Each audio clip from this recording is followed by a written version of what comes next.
Oke, sekarang kita akan masuk ke perhitungan initial investment. Di perhitungan initial investment ini ada basic format untuk mencari initial investment. Kamu bisa lihat, perhatikan di sini. Pertama adalah kita akan mencari untuk new asset ini benar-benar sampai dengan aset tersebut nyampe ya. Nyampe, terinstall, dan bisa dipakai itu berapa rupiah atau berapa dolar gitu ya, berapa harganya gitu ya. Jadi dari barangnya sendiri, kemudian nanti biasanya suka ada ongkos kirim, kemudian kalau misalnya mesinnya teman-teman ya, itu ada ongkos pemasangan mesin biasanya gitu. Karena mesin kan nggak cuma kayak mesin jahit sejepret gitu kecil gitu ya. Kalau misalnya mesin di pabrik kan biasanya mesinnya besar teman-teman, besar, panjang, bisa ngabisin lahan lah ya. Nah itu tuh ada installation cost-nya biasanya gitu, ada kabel-kabelnya apa segala rupa. Dan kadang-kadang pun, harus ada teknisi khusus yang install. Nanti ada teknisinya harus nginep berapa bulan, ya biasanya 1 minggu, 2 minggu, 3 minggu, bahkan mungkin ada 1 bulan, sampai dia benar-benar, mesin ini terkalibrasi dengan baik dan bisa dipakai. Nah itu tuh semua masuk ke install cost of new asset. Jadi betul-betul sampai dengan aset tersebut bisa dipakai, itu masuk ke biaya install cost of new asset. Kemudian biaya ini nanti akan, kita kurangi tadi ya, teman-teman udah lihat kan tadi rumusnya, dikurangi dengan after tax proceed from sale of from old asset. Jadi old asset-nya bisa dijual berapa? Gitu. Nah, old asset bisa dijual berapa, kemudian nanti akan ada yang namanya gain or loss. Yang namanya jual ya teman-teman ya. Bisa saja di atas harga belinya, atau ya di atas book value biasanya gitu ya, kita lihat nih ya, di atas book value enggak. Kalau di atas book value, teman-teman masih ingat kan book value? Di atas book value, ya untung. Sama dengan book value, ya nggak untung, nggak rugi berarti. Tapi kalau di bawah book value artinya rugi. Nah, kenapa sih ngomongin tentang itu? Nih teman-teman ya, ketika ngejual old asset, ini bisa saja gain, bisa saja loss. Masalahnya teman-teman yang ini, kalau gain, ini kita akan kena pajak. Sorry. Gain ini akan kena pajak, jadi dikurangi pajak. Tapi ketika loss, kita akan mengirit pajak. Nah, nanti kita akan belajar hitungannya di sini ya teman-temannya di video yang ini. Kemudian ada lagi yang namanya change in net working capital. Nah, kalau change in net working capital ini bisa plus minus, teman-teman. Teman-teman punya mesin baru, kemudian nanti akan meningkatkan produksi. Ya, kalau akan meningkatkan produksi, berarti akan menambah pendapatan kan? Akan nambah cash-nya, tapi account receivable juga biasanya bakal naik tuh. Kemudian namanya produktivitas naik, artinya kita mesti nyiapin inventory lebih banyak. Inventory untuk bahan baku contohnya gitu ya. Nah, untuk bahan baku yang lebih banyak, bisa jadi kita juga akan ngutang, teman-teman. Ngutang yang lebih banyak daripada pakai aset yang sebelumnya. Biasanya kalau replacement kan gitu ya, kita kan pengen ganti karena pengen lebih baik lagi gitu kan. Nah, itu ada namanya change in net working capital karena tadi dengan penggantian mesin kita lebih produktif, ada hal-hal yang berubah juga pada working capital. Nah, ini kalau teman-teman ingat di keuangan bisnis, kita belajar nih di chapter 4, gitu tentang working capital. Nah, perubahan ini bisa plus, bisa minus. Rumusnya dari yang CA dikurangi dengan NCL. Nanti kita akan bahas setelah ini ya. Kita next dulu. Ini rumus, atau misalnya bisa dibilang basic lah ya, basic format. Basic formatnya untuk mencari initial investment. Nah, tadi bicara tentang gain or loss. Kita lihat di sini. Ada yang namanya, kamu akan baru nemuin namanya recapture depreciation. Nah, recapture depreciation itu apa sih sebenarnya, teman-teman? Recapture depreciation itu selisih antara harga jual dengan book value-nya. Nah, saya akan recall back dulu ke book value, teman-teman. mengingat-ingat tentang book value. Book value itu, teman-teman harus ingat ya, book value itu ada di akuntansi keuangan dasar, itu dari harga beli, pas lagi belinya, dikurangi dengan yang namanya akumulasi depresiasi. Harga beli dikurangi dengan akumulasi depresiasi, itu akan mendapatkan book value. Nah, book value ini, yang namanya juga book value, nilai buku secara tulisan aja sih sebenarnya teman-teman. Secara tulisan aja, jadi mesinnya emang nggak ada angkanya gitu ya. Hai, saya nilainya segini sekarang, enggak. Gitu. Jadi orang pun ketika jual, ya bisa saja orang di luar bilang, ah masa sih harganya segitu, kemahalan tuh gitu. Nah itu tuh ya balik lagi, itu kan catatannya perusahaan. Book value ini ada di catatan perusahaan aja teman-teman. Ini secara akuntansi yang kita depreciation expense setiap tahun ditambahin, kemudian akumulasi depresiasi ditambah terus setiap tahun. Lama-lama akan menghasilkan book value. Ingat ya, harga beli dikurangi dengan akumulasi depresiasi selama bertahun-tahun, itu akan menjadi book value. Gitu. Tapi itu catatannya siapa? Sekali lagi, itu hanya catatannya perusahaan. Jadi ketika barang lama perusahaan punya dijual keluar, itu belum tentu bisa terjual seharga book value. Bisa saja di bawah book value, karena orang ngelihat, mahal barangnya udah nggak bagus, misalnya gitu ya, udah nggak prima, tapi bisa jadi ada juga yang ngelihat, barangnya bagus nih, masih sehat, gitu. Dia bisa beli, orang lain bisa beli di atas book value-nya.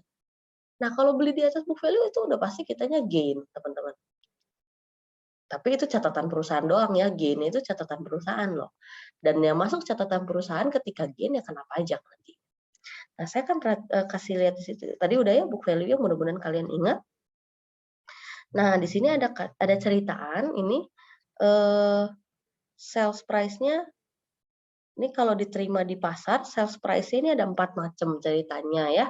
Ada yang di atas harga jual, ini ada yang di atas harga jual, ada yang di atas book value, ada yang sama dengan book value, ada yang terakhir ini boncos ini, di bawah book value. Ini contoh aja teman-teman ya. Nah, kalau misalnya kita jual barang bekas kita, tapi di atas harga beli, jadi harga jual di atas harga beli, ini mah udah jelas gain. Udah jelas gain ya teman-teman ya. Udah jelas banget gain. Nah, lebih jelasnya lagi ini namanya capital gain teman-teman. Ditambahin di sininya capital gain. Nah, artinya apa? Di atas capital, modal gitu ya. Di atas modal masih dapat untung. Capital gain, keuntungan di atas modal, capital gain. Namanya ya kenapa capital gain-nya? Artinya kamu beli 100.000, udah dipakai bertahun-tahun, sampai barangnya udah tanda kutip hampir jelek, tapi orang masih bisa beli di atas harga beli kita. Canggih kan? Nah, itu namanya capital gain. Contoh dari yang sini, ini capital gain-nya, lihat, harga jualnya 110 nih. Harga jualnya 110, dulu beli 100.000. Artinya kan ada capital gain di sini 10.000 nih sebenarnya teman-teman. Nah, sebenarnya selama pemakaian sudah ada depresiasi. Dari 100.000 jadi 48.000 nih. Ini sebenarnya ya boleh dibilang ini akumulasi depresiasinya. Gitu. Tapi kita nggak ngomong ini akumulasi depresiasinya, namanya ini recapture depreciation. Karena nanti deh, kamu bisa lihat perhatiin di sebelah sini ya, ada beda sama akumulasi depresiasi. Kalau akumulasi depresiasi udah jelas, di sini beli 100.000, akumulasi depresiasi ini 52.000. Nanti ini ada hitungannya 52.000 dari mana ya, pakai tabel MACRS, halaman 166. Nah, ini book value-nya tadi kan 48.000 ya. Nah, ini recapture depreciation-nya 52.000, Tadi ada capital gain 10.000, artinya ini punya gain 62.000. Ini besar sekali gainnya. Kalau bisa jualnya di atas harga beli awal. Begitu. Hapus dulu. Tapi gimana kejadiannya kalau misalnya kita cuman bisa jual 70.000 di bawah harga jual tentunya, di bawah harga beli tentunya ya. Tapi masih lebih bening daripada harga beli book value-nya. Jadi untuk kondisi yang kedua ini, yang bisa jual 70.000, harga beli itu masih lebih tinggi daripada harga jual. Tapi harga jual masih lebih tinggi daripada book value.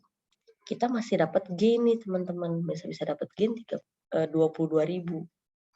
Recapture depreciation-nya berapa? Ya cuma 22.000 karena dari sini nih teman-teman nih. Ini nih recapture depreciation-nya. Masih gain tapi gitu, karena kita masih bisa jual di atas book value. Nah, kalau jualannya di 48.000, ya artinya harga beli lebih besar daripada harga jual, tapi harga jual sama dengan book value. Ini artinya no gain or no loss.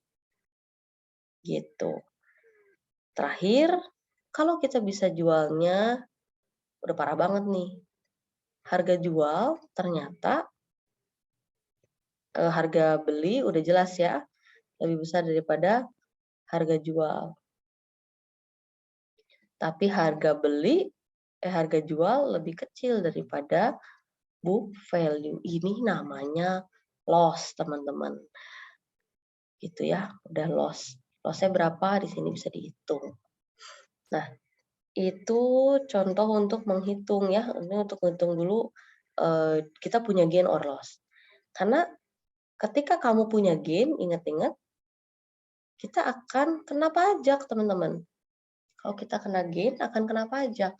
Tapi kalau kita loss, kita akan malah bebas daripada pajak. Malah kita akan bertambah pajaknya. Akan nambah lah ya, karena net income sebenarnya. Karena ada, kalau pajak itu sifatnya begitu ya. Kalau rugi, itu bisa ngurangin pajak. Gitu. Nah, ini tadi yang kedua, tadi tentang gain, yang keduanya adalah tentang change in net working capital. Tadi saya udah jelasin. Kalau misalnya ada perubahan gitu ya, perubahan di mesin tadi contohnya gitu, kita kan berharap akan ada produksi yang lebih banyak gitu ya. Ini kan kita pasti akan ada penambahan cash, penambahan account receivable, penambahan inventory. Nah, total current asset bertambah sekian. Account payable akan bertambah juga karena kan kita ngutang gitu ya, biasanya gitu. Kita akan ngutang untuk tambahan modal dong, tambahan penggerak bukan modal. Tambahan penggerak beli bahan baku contohnya gitu ya. Nah, ini utang-utangnya juga bertambah. Nah, CA kurangi CL itu adalah perubahan pada net working capital. Nanti ini angka-angka mah tinggal masukin aja ke rumus yang tadi ini loh. Tinggal masukin ke sebelah sini. Begitu teman-teman, itu untuk yang mencari initial investment. Kita pakai contoh ya. Pakai proposal generation, kita pakai contohnya untuk yang replacement alias penggantian. Jadi contoh kasusnya kita ada contoh perusahaan digital printing di akhir tahun 2019 akan ganti gitu ya. 2020-nya tuh mau ganti mesin. Nah, ceritanya ada mesin Konica, ini mesin yang pakai cetaknya cuma bisa di media kain fleksi. Itu loh yang kalau spanduk kayak gitu-gitu ya. Nah, mesin ini sudah dibeli sejak Januari 2017. Harga beli 250 juta, pakai metode MACRS 5 tahun. Kalau sekarang banget dijual, itu dapatnya 85 juta. Dan pajak di Indonesia kan 25% ya. Ini kalau mesin yang lama. Nah, rencananya perusahaan pengen beli mesin yang baru nih. Ganti mesin yang lama pakai mesin yang baru. Karena mesin yang baru keren, bisa cetak di media apapun. Di kaos bisa, di kayu bisa, di besi juga bisa. Kain yang kayak tadi juga bisa. Itu ya namanya mesin flatbed. Ini akan dibeli di awal tahun 2020, harga belinya 380 juta, biaya instalasinya 20 juta, masa manfaatnya sama 5 tahun juga. Nah, perubahan CA ini akan naik 22 juta, estimasi perubahan CL juga naik 9 juta. Bisa ditangkap ya, soalnya gimana. Langkah pertama udah pasti kita harus hitung gain or loss dari ngejual aset lama dulu. Kita pengen tahu nih aset lama, tadi kan dibeli 250 juta teman-teman ya. Udah dipakai 3 tahun, 2017, 2018, 2019. Jadi sebenarnya dia belum habis. Masa manfaatnya belum habis, tapi dia udah mau diganti aja nih, katanya gitu. Nah, dengan menggunakan tabel MACRS dari buku kalian halaman 166, kalau tabel MACRS kamu nggak perlu ngitung satu-satu ya, nggak perlu ngitung yang kayak depresiasi per tahunnya berapa gitu, itu nggak usah ngitung, itu udah dihitungin sama si tabel MACRS ini. Memang sudah ada patokannya. Nah, untuk yang 3 tahun gimana berapa persen, untuk yang 5 tahun berapa persen, itu udah ada semua di tabel MACRS. Kamu boleh recall back lagi sama ingatan kamu di keuangan bisnis tuh. Terus, nah kamu boleh lihat-lihat lagi nih tabel MACRS itu menarik ya. Dia punya kalau 3 tahun recovery year-nya, dia punya tahun keempat. Kalau cover-nya 5 tahun, dia punya tahun ke-6, cover-nya 7 tahun, dia punya tahun ke-8, cover-nya 10 tahun, dia punya tahun ke-11. Gunanya apa? Ini adalah untuk nanti kalau kamu ingat residual value. Nah, artinya residual value-nya 7%, kayak gitu loh maksud teman-teman. Nah, kita lihat di sini, mesin yang lama itu dari tahun 2017. Dia baru katanya estimasinya 5 tahun. Artinya kita pakai yang tabel ini ya. Kita pakai tabel yang 5 tahun. Sudah dipakai 3 tahun. Artinya tahun pertama sudah didepresiasikan 20%, tahun kedua sudah didepresiasikan 32%, tahun ketiga sudah didepresiasikan 19%. Kalau pakai tabel MACRS easy, teman-teman. Ini cuma tinggal kamu total aja. Total berapa persen nih? Ini adalah depresiasinya. Tapi kalau saya lebih senang pakai sisanya. Lebih senang pakai sisanya. Lihat, ada sisanya. Ini untuk menghitung book value loh. Jadi kita nggak usah ngitung satu-satu. Nggak usah ngitung depresiasi tahun ke-1, tahun kedua, tahun ketiga, itu nggak usah dihitung satu-satu. Tapi kita langsung ke sisanya. Karena kita mau lihat book value. Lihat, ini sisanya nih. 12%, 12%, 5%. Yaitu 29%. Ini sudah book value. Kalau yang tadi, ini adalah accumulated depre-nya. Itu. Jadi, saya paling senang pakai MACRS. Karena lebih mudah sebetulnya. Kita lihat book value-nya berapa, langsung 250 juta kali 29%. 72.500.000. Capital gain-nya, harga jual dikurangi harga beli. Ternyata nggak ada teman-teman, harga jualnya tadi kan cuma 85 juta ya.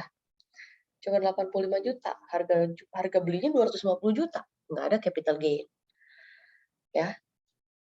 Recapture depreciation, harga jual dikurangi dengan book value. Harga jual 85 juta, book value-nya 72,5, artinya masih ada gain 12,5 juta. Nah, teman-teman, gain itu totalan dari capital gain ditambah dengan recapture depreciation sebenarnya. Tapi karena tadi ya kita udah sempat lihat bahasnya di atas ya sebelumnya ya. Kalau capital gain itu dari harga jual sama harga beli. Harga jual lebih tinggi. Jadi melebihi gitu ya, ketika jual ngelebihin modal awal. Makanya namanya capital gain. Nggak ada. Ya udah berarti gainnya 0, capital gainnya 0, ditambah dengan recapture-nya 12,5, artinya kita punya gain 12,5 juta. Tapi jangan lupa kalau gain itu kena pajak. Gitu ya, kena pajak. Jadi sebenarnya nanti kita nggak akan bisa dapat duit di laporan keuangan gitu ya.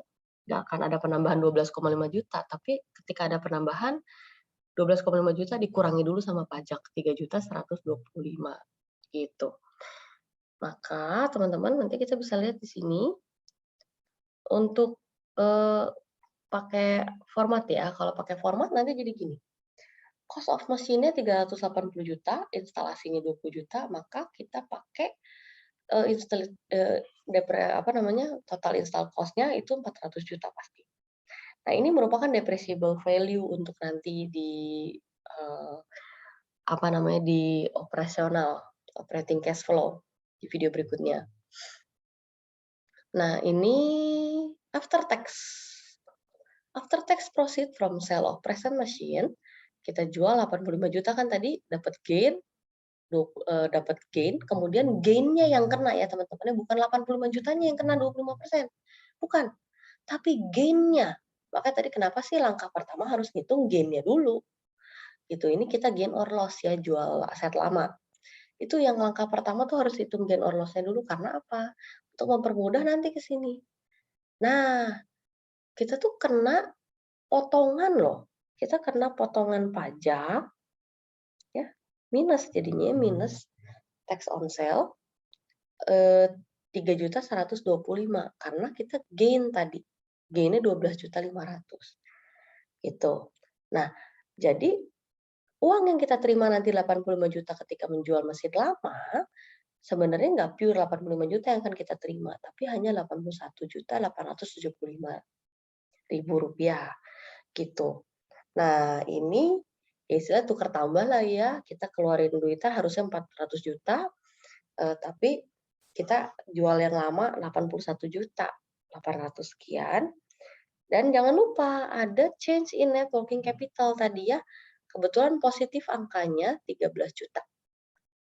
Kalau yang lupa, coba lihat lagi contoh soalnya. Nah, jadi dengan tukar tambah kita harus nambah gitu istilahnya. Kita tukar mesinnya, kita jual yang lama, kita dapat yang baru, tapi kita harus nambah 331.125.000 rupiah. Nah, ini adalah untuk yang menghitung initial investment. Selanjutnya kita akan bahas di 2 video berikutnya ya.